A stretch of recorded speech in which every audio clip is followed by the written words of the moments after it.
भारतवर्षभर 31 तारखेला सर्व सद्गुरूंची पूजा आपापल्या परीनं देशामध्ये झाल्या. त्यामध्ये संत रविदास महाराजांची पण जे गुरुपूजा सगळ्या महाराष्ट्रामध्ये सगळ्या देशामध्ये संपन्न झाली. पण आता पुढे त्यांची जयंती येते. त्या जयंतीच्या निमित्तानं एक समरसता संकल्प यात्रा ह्या माध्यमातून नरेंद्र मोदी साहेब असतील, आपले देवेंद्र बाबा असतील मुख्यमंत्री आणि सर्व नेत्यांच्या माध्यमातून ही यात्रा होते.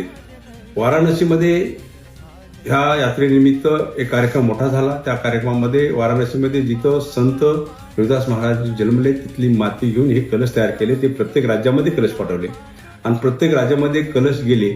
ते कलश राज्यामधून प्रत्येक जिल्ह्याला कलश ते पाठवले आणि जिल्ह्यातून आता ते आपण प्रत्येक तालुक्याला कलश आपण डिस्ट्रीब्युशन करणार आहोत. त्याचा एक सोहळा हा मिरज तालुक्यामध्ये आपण घेत आहोत. त्यामध्ये कलश आलेला आहे. त्यामध्ये 11 तारखेला संध्याकाळी 4 वाजता हा कार्यक्रम सुरू होतोय.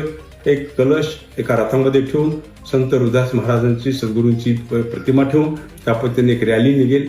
रॅली केली की आपले विठ्ठल मंदिर सांगली वेदचं आपलं विठ्ठल मंदिर आहे. त्या विठ्ठल मंदिरामध्ये आपण तो कलश आणि मूर्ती स्थापना फोटो कलश ठेवणार आहोत.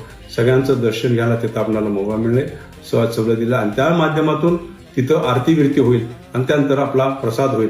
असा एक कार्यक्रम आपण तिथं आयोजित केलेला आहे. त्या कार्यक्रमाला मला सर्व तालुक्यातल्या सर्व नागरिकांना, माता बहिणींना सगळ्यांना माझी विनंती आहे की आपण सद्गुरूंचे आशीर्वाद घेण्यासाठी आपण तिथे यावं. निश्चितच सद्गुरू आपल्याला आशीर्वाद देतील आणि सुख समाधान शांती आपल्या वाट्याला येईल. त्यामुळे आपण सर्वांनी त्याचा लाभ घ्यावा. सद्गुरू संत रविदास महाराजांची ही 650वी जयंती आपण साजरी करतोय आणि ही उत्साहानं साजरी पुऱ्या देशामध्ये होते. त्यामुळं आपल्याही तालुक्यामध्ये, आपल्याही वस्तीमध्ये, आपल्याही तालुक्यामध्ये, बाकी सगळ्या ठिकाणी ही जर जयंती साजरी होत असेल तर त्याचा लाभ आपण सर्वांनी घ्यावा. या दृष्टिकोनातून आपण मला विनंती करतो की आपण सर्वांनी या दर्शनासाठी आपण सगळ्यांनी उपस्थित आहोत.